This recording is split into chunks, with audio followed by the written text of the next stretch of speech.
Bismillahirrahmanirrahim. Assalamualaikum warahmatullahi wabarakatuh. Waalaikumsalam warahmatullahi wabarakatuh. Ustaz, apakah benar kita harus garis miring wajib bermadzhab? Sebenarnya apa arti mazhab? Saya awam. Madhab adalah kumpulan pemikiran atau pendapat atau ijtihad ulama. Itu madhab. Madhab fiqhiyah. Ijtihad dari ulama. Oleh karena itu, madhab, pendapat itu banyak. Tidak hanya terbatas pada 4 madhab yang terkenal. Di sana ada madhab lain. Selain madhab yang 4, yakni pendapat ijtihad dari ulama.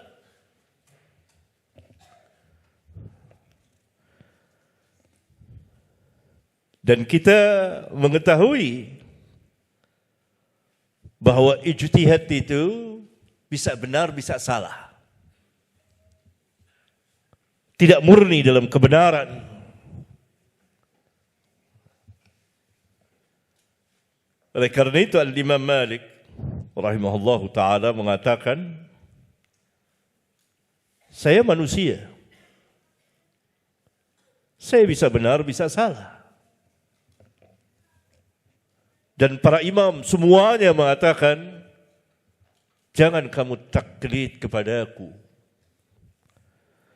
Dan mereka mengatakan, ambillah dari mana kami mengambilnya. Dari mana mereka mengambil?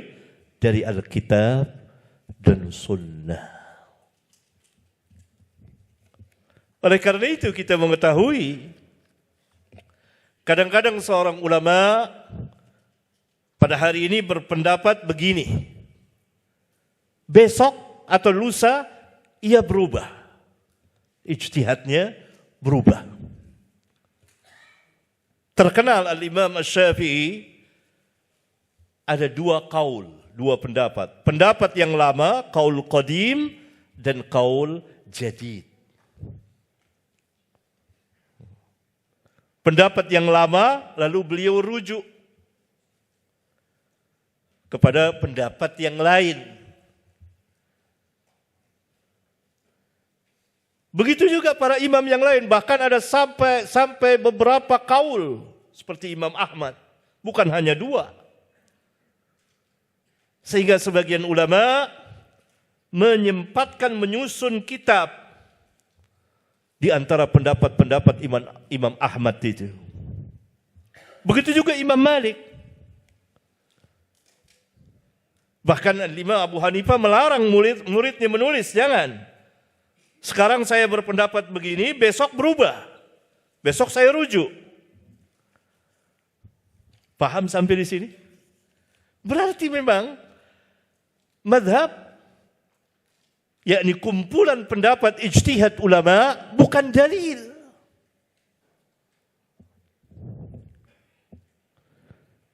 Sama sekali kita tidak diperintah mengikuti madhab. Tidak diharuskan, tidak diwajibkan, serta tidak disunatkan saja tidak.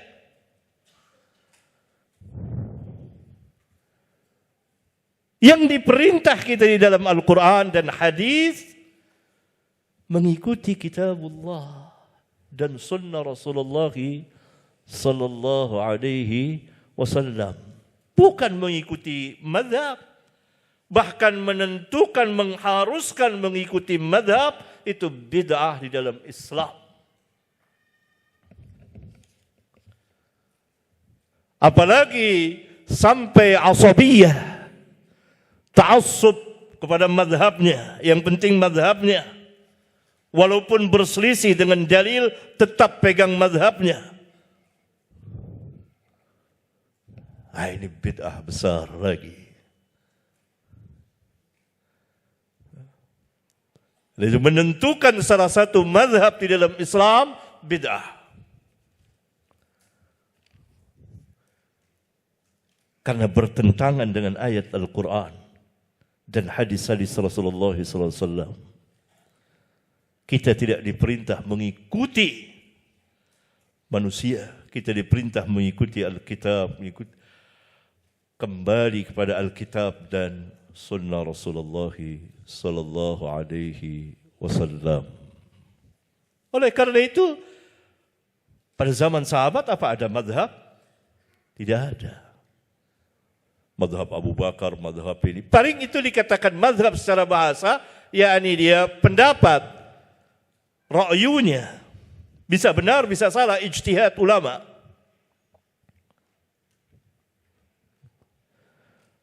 Ada di zaman sahabat madhab seperti yang sekarang kita dengar ini. Dan sejak beberapa abad yang lalu, di zaman kejumutan Islam, kejumutan sebagian kaum muslimin, maksud saya, zaman sahabat tidak ada. Tidak pernah lahir madhab-madhab itu. Enggak ada. Bagaimana dengan di masa tabi'in? Tidak juga ada.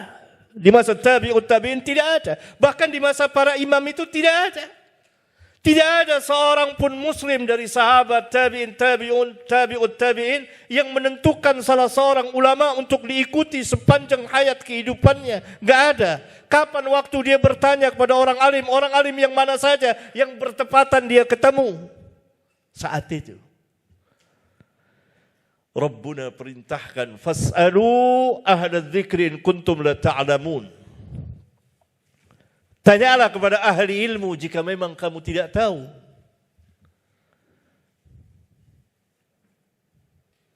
Di dalam ayat yang mulia ini Allah memerintahkan dua golongan manusia, yang mengetahui dan yang tidak mengetahui. Yang mengetahui menjawab, menyebarkan ilmunya. Yang tidak mengetahui bertanya kepada yang mengetahui. Dua golongan manusia diwajibkan oleh Allah. Fas'alu ahla dzikrin kuntum la ta'lamun. Tidak menentukan salah satu untuk diikuti. Diharuskan bermadhab ini, bermadhab Syafi'i. Itu tidak pernah ada di dalam Islam. Itu muhdats, bid'ah. Minta bantuan ulama, dari seluruh ulama. Para pelajar bahas. Baca kitab-kitab berdalil. Kemarin waktu di Bandung saya ditanya kitab Abu Syuja'. Saya bilang mundur ke belakang antum, tidak ada dalil kitab itu. Tidak menjelaskan dalil. Mundur antum ke zaman kejumutan. Kalau kitab itu ditulis di abad kelima. Abu Syuja', abad kelima itu. Itu kitab matan ringkasan. Kapan antum tahu dalil qala Allah, qala Rasul? Kehidupan para sahabat, kehidupan tabi'in, kehidupan tabi'ut tabi'in, kehidupan para imam dalam beragama, qala Allah wa qala Rasul. Qala Allah wa qala Rasul. Jika antum tidak tahu, tanya kepada ahli ilmu. Siapa saja ahli ilmu? Yang memang ahli ilmu, tidak menentukannya. Kadang-kadang sahabat bertanya kepada Abu Bakar, kadang-kadang bertanya kepada Umar, kadang-kadang bertanya kepada Ali, kepada Utsman, dan seterusnya. Yang ahli ilmu di kalangan mereka. Mereka semuanya ahli ilmu. Tapi ada sebagiannya para ulama.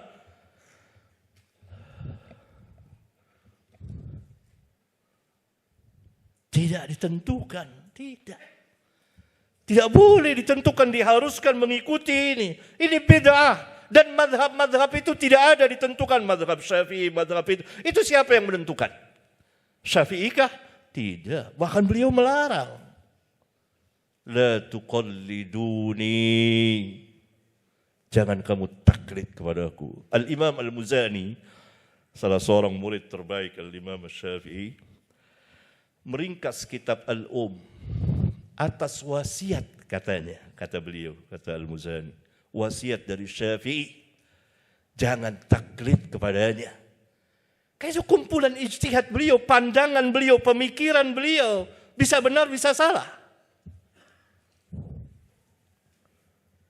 Bagaimana menentukan benar dan salahnya? Dari Alkitab dan Sunnah. Semua para imam. Gak ada yang mengatakan ikuti madhabku. Gak ada. Lihat, perhatikan firman Allah. Fas'alu ahla dzikrin kuntum la ta'lamun. Tanyalah kepada ahli ilmu jika memang kamu tidak tahu. Ahli ilmu yang mana saja, tidak dibatasi. Hanya 1, 2, 3, 4, tidak. Tanya kepada ahli ilmu.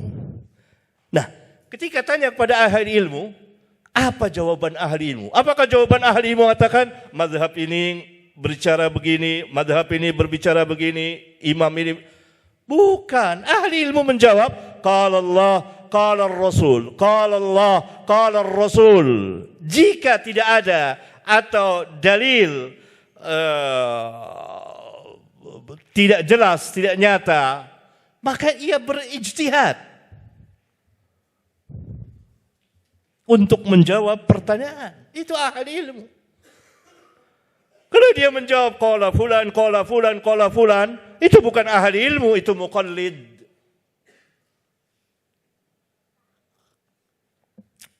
Ahli ilmu menjawab qala Allah, qala Rasul, qala Allah, qala Rasul. Jika dia tidak ada, dia lihat ada dalil, maka dia berijtihad. Begitulah para imam, termasuk imam yang 4. Mereka mengeluarkan qala Allah, qala Rasul, qala Allah, qala Rasul. Ketika tidak ada atau tidak jelas, maka mereka berijtihad. Kalau itu ruangnya ruang ijtihad, maka mereka berijtihad. Bisa benar, bisa salah.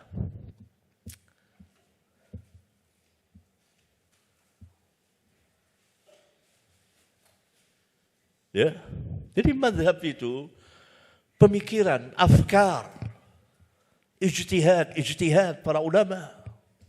Banyak. Dia bukan dalil. Tidak perintah kita mengikutinya. Bahkan menetapkan harus bermadhab, itu bid'ah dalam Islam. Kalau ditambah lagi asabiyah madhab, kepanatikan terhadap madhab, walaupun menyalahi Al-Quran dan Sunnah, lebih besar lagi bid'ahnya. Taklidul a'ma. Ambil dari seluruh para ulama, ambil dari seluruh madhab, dengan tidak menentukan, tidak mengharuskan. Lihat firman Allah, fas'alu ahla dzikrin kuntum la ta'lamun. Ahli dzikri, ahli ilmu umum. Antum mau kembali ke zaman jumud, bukan ke zaman para sahabat, zaman keagungan, kebesaran Islam.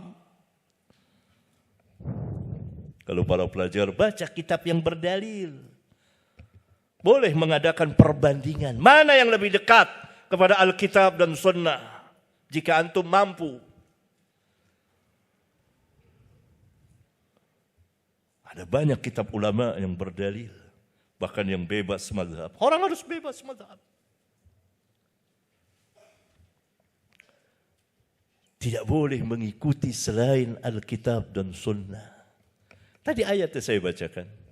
Wa ma atakumur rasul fakhudhuhu wa ma nahakum anhu fantahu.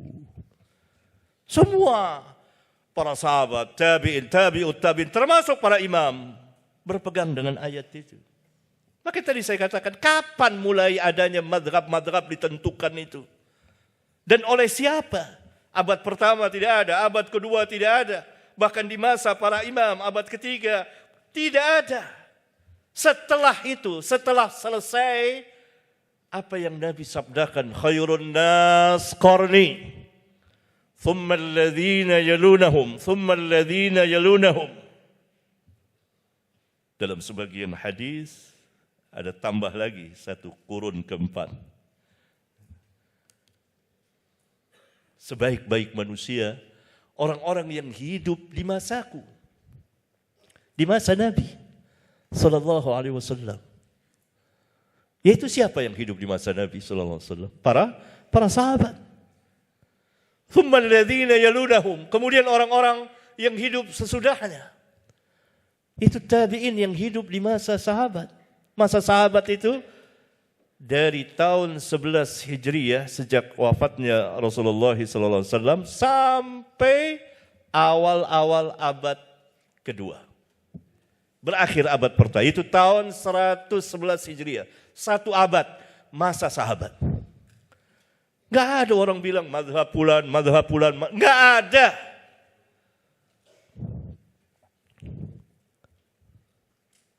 Hidup tabi'in bersama tabi'ut tabi'in. Ada madhab pulan, enggak ada.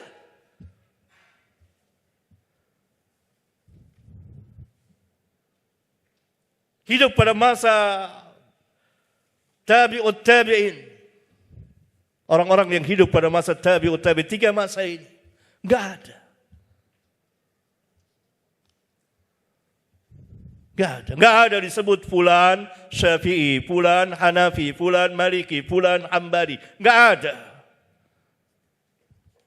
Bahkan Syafi'i disebut apa? Syafi'i. Apa Syafi'i disebut Maliki? Sehubungan Imam Syafi'i belajar kepada Imam Malik? Enggak. Itu orang-orang jahil yang buat seperti itu.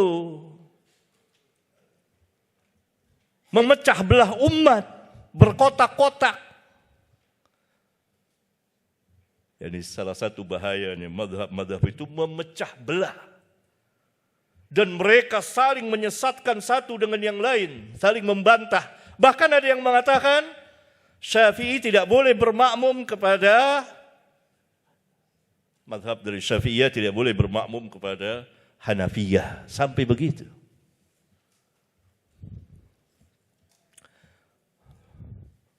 Pertengkaran itu. Ta'assub, kefanatikan, penentuan. Itu bukan dalil. Bukan dalil. Tuh lihat ada ulama disandarkan. Yang nyandarkan bukan ulama itu. Orang-orang jahil yang nyandarkan. Orang-orang yang bermadhab itu. Bukan ulama itu. Kalaupun ulama itu, apa itu dalil? Bukan dalil. Kita tidak diperintah mengikuti manusia. Kita diperintah mengikuti Alkitab dan Sunnah. Pegang itu. Ambil agama antum dari situ. Mulai sekarang baca Al-Quran. Baca. Kalau tidak tahu, tanya. Baca hadis. Baca kitab-kitab ulama yang berdalil. Para pelajar, ajarkan. Ada kitab Bulughul Maram, kitab Ahkam, langsung hadis. Ambil syarahnya, ada Subulus Salam, ada ini. Gak ada madhab. Setelah itu baru orang-orang jumud. Ada kepentingan-kepentingan khusus. Dari politik, dari paham, dan lain sebagainya. Maka ditimbulkanlah madhab-madhab itu. Dan terjadilah pertentangan syadid. Kalau antum baca dalam sejarah.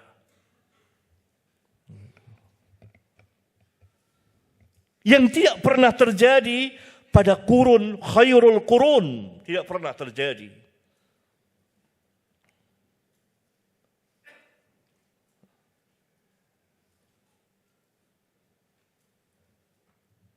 Oleh karena itu dikatakan menentukan salah satu atau mengharuskan, mewajibkan bermadhab bid'ah dalam Islam. Bahkan madhab itu bid'ah dalam Islam. Keberadaannya bukan orang-orang itu, bukan. Karena tidak pernah ada pada kurun-kurun yang terbaik. Lalu mulai mereka menakut-nakuti kaum muslimin agar jauh dari kitabullah. Oh, Alkitab ini susah dipahami. Berani kita mengatakan susah Al-Quran ini. Rabbuna katakan, walaqad yassarna al-Qur'ana lidzikri fahal min muddakir. Sungguh kami telah memudahkan Al-Quran ini. Bagi orang yang mau, siapa yang mau belajar, pasti akan mudah. Belajar membacanya, belajar tajwidnya, belajar bahasanya, belajar memahaminya. Rabbuna mudahkan. Bagaimana Allah katakan mudah, kita bilang susah. Apa tidak tersesat kita? Allah katakan mudah Al-Quran secara umum. Orang awam, orang alim mudah. Karena Rabbuna tidak memilah-milahnya. Mudah khusus orang alim. Ada bagiannya mudah untuk orang alim, ada bagiannya. Untuk orang awam ada bagiannya. Orang non-muslim saja baca terjemahan Al-Quran dan dia melihat dan dia lihat sesuai dengan apa yang ada sekarang ini, dan ketika turunnya Al-Quran belum ada ilmu itu, Allah Subhanahu wa taala berikan hidayah. Al-Quran hidayah dan nur, cahaya. Antum tidak mau hidayah dan cahaya menerangi hidupkan kehidupan antum. Sehingga antum terbenam dalam madhab ta'assub. Mengajarkan madhab ini Syafi'i. Padahal Syafi'i tidak gitu. Dari satu sisi tidak ada pada zaman Syafi'i. Enggak ada. Berkembanglah itu. Lalu dimasukkanlah, dikaitkanlah dengan Syafi'i, dengan Malik, dengan Abu Hanifah, dengan dengan Ahmad, para imam ini, yang mereka sama sekali tidak mengatakannya. Diidofahkan kepada mereka. Itu bukan rahasia umum lagi bagi para pelajar. Syafi'i, kalau antum mau tahu tentang Syafi'i, baca di kitab Al-Um. Barang siapa yang mampu, baca. Kitab Al-Um penuh dengan dalil. Qala Allah, qala Rasul. Karena Syafi'i berijtihad, yang menunjukkan bahwa madhab itu buah pikiran ijtihad para ulama. Kadang-kadang Syafi'i mengatakan, kalau hadis ini sah, saya berpendapat demikian. Berarti dia belum tahu. Ragu tentang kesahihan hadis. Berapa kali, berapa banyak Syafi'i mengatakan seperti itu. Sekarang dia berpendapat, besok dia rujuk, ada qaul qadim, qaul jadid. Begitu juga Imam Malik, begitu juga Imam Ahmad, lebih dari itu, begitu juga Abu Hanifah. Karena semuanya ijtihad, dan ilmu itu tidak menerima kejumutan, ilmu itu. Dia berjalan terus. Imam Syafi'i mengatakan kepada Imam Ahmad, antum lebih tahu dariku tentang hadis. Lihat.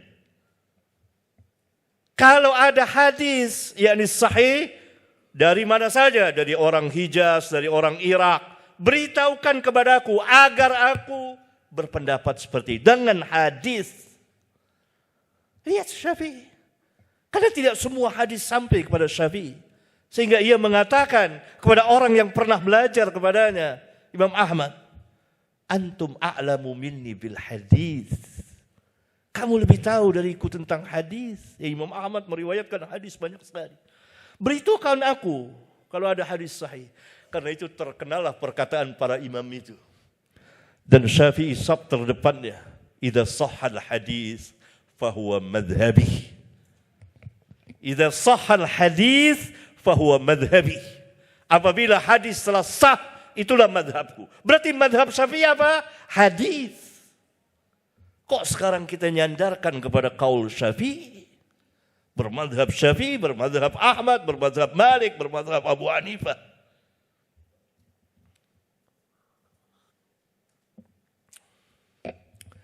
Tidak benar. Dan ta'assub, bahkan ada yang ta'assub. Kalau ada ayat yang bertentangan dengan mazhab kami, maka ditakwil ayat itu. Atau dikatakan mansuh. Dan sesama mereka tadi. Dahulu pernah terjadi. Ratusan tahun yang lalu. Di Masjidil Haram. Ada 4 mimbar. 4 imam sholat. Begitu rusaknya mazhab itu. Memecah belah kaum muslimin. Nanti ada imam buat mazhab Syafi'i, ada imam buat mazhab Abu Hanifah, ada imam buat mazhab Ahmad, ada imam buat mazhab Malik. 4 imam di Masjidil Haram. Beratus tahun lamanya. Sampai pada masa Malik Abdul Aziz kalau tidak salah, atau anaknya. Di stop. 1 imam saja. Beratus tahun. Jadi kalau mazhab Abu Hanifah sholat, yang mazhab Syafi'i nungguin imamnya. Nggak sholat, nggak ikut sholat. Begitu sampai mazhab itu. Itu zaman kejumutan. Yang lewat daripada zaman khairul qurun. Antum mau seperti itu? Ikhwan, khususnya para pelajar, jangan mau ditakut-takuti oleh kaum madhabiyun. Harus? Enggak harus. Pegang Alkitab dan Sunnah. Itu yang Allah perintahkan. Tadi ada ayat itu. Allah Subhanahu wa taala berfirman, "Qul in kuntum tuhibbunallah fattabi'uni." Yuhibbukumullah wa yaghfir lakum dzunubakum. Katakan, jika kamu benar-benar mencintai Allah, apa buktinya? In kuntum tuhibbunallah. Syarat itu. Jika benar-benar kamu mencintai Allah, apa pembuktiannya? Karena dalam Islam, orang yang mengatakan iya atau tidak diharuskan, diwajibkan memberikan pembuktian ilmiah.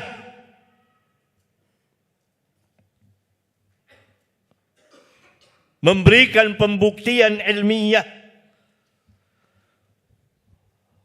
Orang-orang mengatakan kami cinta kepada Allah. Tapi apa pembuktiannya?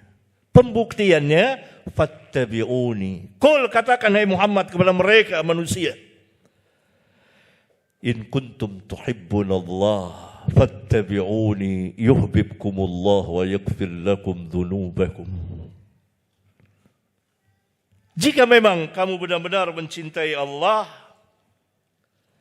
maka pembuktiannya adalah ikuti aku. Kaum salaf menamakan ayat ini ayat imtihan, ujian bagi setiap orang yang mengaku cinta kepada Allah, tetapi ia tidak beriman kepada Allah dan mengaku beriman kepada Nabi Muhammad sallallahu alaihi wasallam, tetapi ia tidak mengikuti Nabi Muhammad sallallahu alaihi wasallam, maka amalnya mardud, tertolak berdasarkan hadis, man amila amalan laisa alaihi amruna fahuwa raddun. Barang siapa yang mengamalkan sesuatu yang tidak ada keterangannya dari kami, maka tertolaklah amalnya itu. Diperintah kita untuk ittiba'ur rasul, bukan ittiba'ul madahib. Gak ada, itu bid'ah. Jangan antum kerjakan, jangan kaum muslimin kerjakan. Ambil agama antum dari Alkitab dan Sunnah. Tidak paham? Amalkan perintah Allah. Fas'alu ahla dzikrin kuntum la ta'lamun. Siapa saja minta bantuan para ulama yang hidup dan yang telah mati. Para ulama warasatul anbiya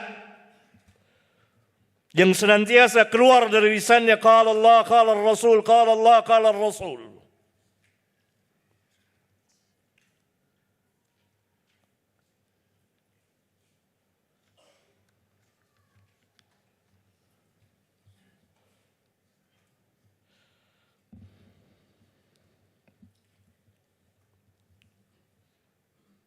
Maka kesimpulannya pertama, mazhab itu bukan dalil. Kalau bukan dalil, tidak diperintah kita mengikutinya. Kita diperintah mengikuti Alkitab dan Sunnah. Mazhab itu kumpulan ijtihad para ulama.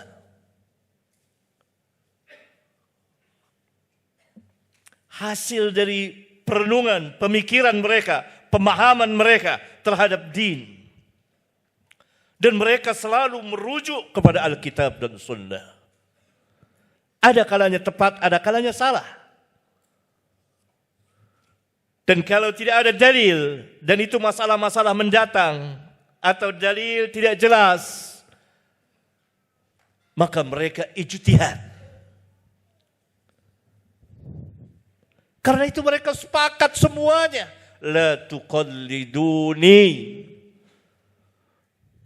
Mana Imam Malik pernah mengatakan, ikuti perkataanku, ikuti madhabku. Mana Syafi'i pernah mengatakan, ikuti madhabku. Enggak.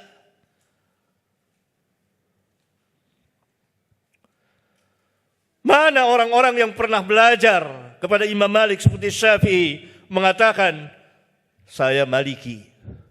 Enggak. Atau Imam Ahmad pernah duduk di majelis Syafi'i mengatakan, saya Syafi'iyah. Enggak. Itu belakangan.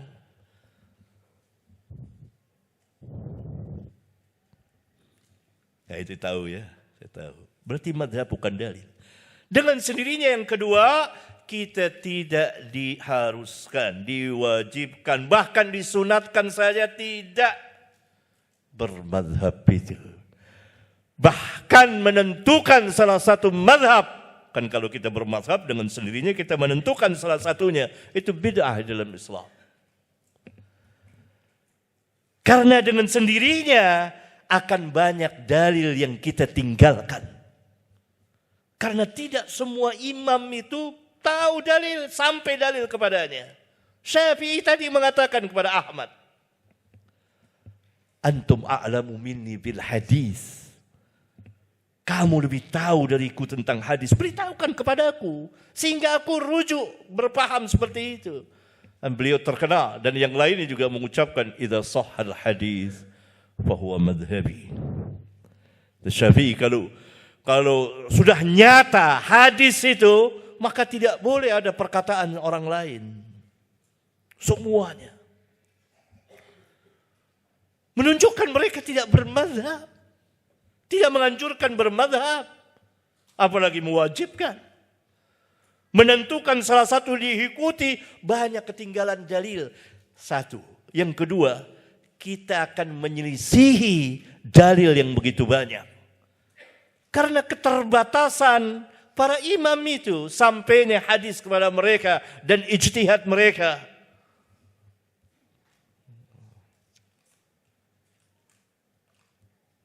Oleh karena itu kita mengambil dari semuanya, dari para ulama.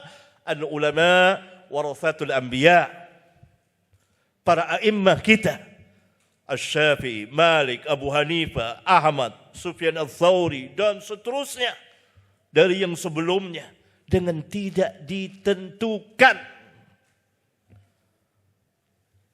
Belajar dari Alkitab dan Sunnah.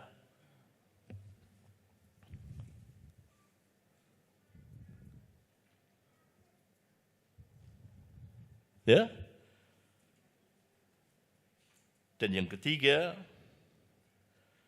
kalau sampai kita asabiyah, kita ada dua bid'ah paling tidak beredar begitu banyak. Penentuan keharusan bermadhab.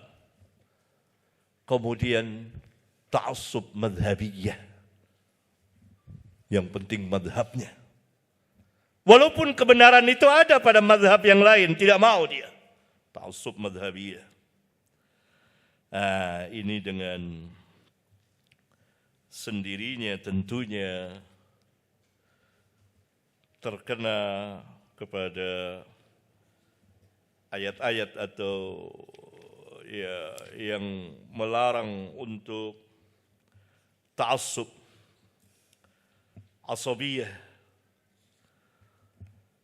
Perhatikan ayat, ittakhadhu ahbarahum wa ruhbanahum arbaban min dunillah wal masih ibn maryam wa ma umiru illa liya'budu ilaha wahidah la ilaha illahu subhanahu amma yusyrikun. Mereka telah mengambil ahbar, ahli ibadah, ulama mereka, dan ruhban mereka, ahli ibadah mereka, arbaban min dunillah, Tuhan-Tuhan selain Allah, wal masih ibn maryam, dan al-masih ibn maryam, wa ma umiru illa liya'budu ilaha wahidah, dan mereka tidak diperintah melainkan agar mereka beribadah kepada Tuhan yang satu. Orang-orang yang asabiyah kepada madhab masuk ke dalam ayat yang mulia ini. Mereka telah mengangkat imam-imam itu nanti arbabam min dunillah, walaupun menyelisihi Alkitab dan Sunnah. Padahal perjalanan para imam itu tidak demikian. Sama sekali. Bahkan mereka menentangnya. Kalau mereka mengetahui apa yang diperbuat oleh orang-orang yang menyandarkan kepada mereka, kata ulama, ya, bukan kata saya, pasti mereka akan mengingkari dengan sekeras-keras pengingkaran. Karena mereka menyeru kepada Alkitab dan Sunnah. Kan turunnya ayat yang mulia ini mengungkap apa yang ada pada ahlul kitab, yang menjadikan ahbar dan ruhban mereka arbaba min dunillah. Walaupun bertentangan dengan kitabullah, tetap perkataan ahbar dan ruhban. Begitu juga asabiyah, madhabiyah. Karena itu para ulama menyerukan dari zaman ke zaman, dari zaman sahabat, tabi'in dan termasuk para a'immah, kembali kepada Alkitab dan Sunnah ala fahmi salafil ummah. Karena diperintah tadi oleh Al-Quran, wa yattabi' ghayra sabilil mu'minin. Sabilul mu'minin. Semua umat Islam kembali kepada Alkitab dan Sunnah yang sahihah. Tinggalkan keharusan, kewajiban, apa yang diharuskan, diwajibkan, bermadhab. Tidak ada di dalam Islam. Tidak pernah ada. Itu ada oleh orang-orang karena beberapa sebab tertentu. Dibuatlah madhab-madhab oleh para imam itu. Lalu disandarkanlah kepada para ulama ini dan itu, Hanafi, Maliki, Syafi'i, yang tidak pernah ada pada zaman sahabat dan tabi'in dan tabi'ut tabi'in dan para imam itu. Dan tidak diperintah juga oleh para imam itu. Berarti mereka ini menyalahi Alkitab, menyalahi As-Sunnah, menyalahi perjalanan para sahabat dan tabi'in dan tabi'ut tabi'in, dan menyalahi perjalanan para a'immah itu. Oleh karena itu kaum muslimin kembali kepada Alkitab dan Sunnah. Belajar Alkitab dan Sunnah. Al-Quran mudah.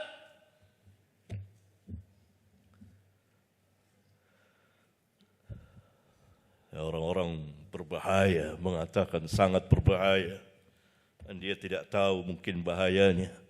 Quran susah dipahami oleh orang awam. Subhanallah. Rabbuna katakan mudah, dia bilang susah. Apa tidak sesat?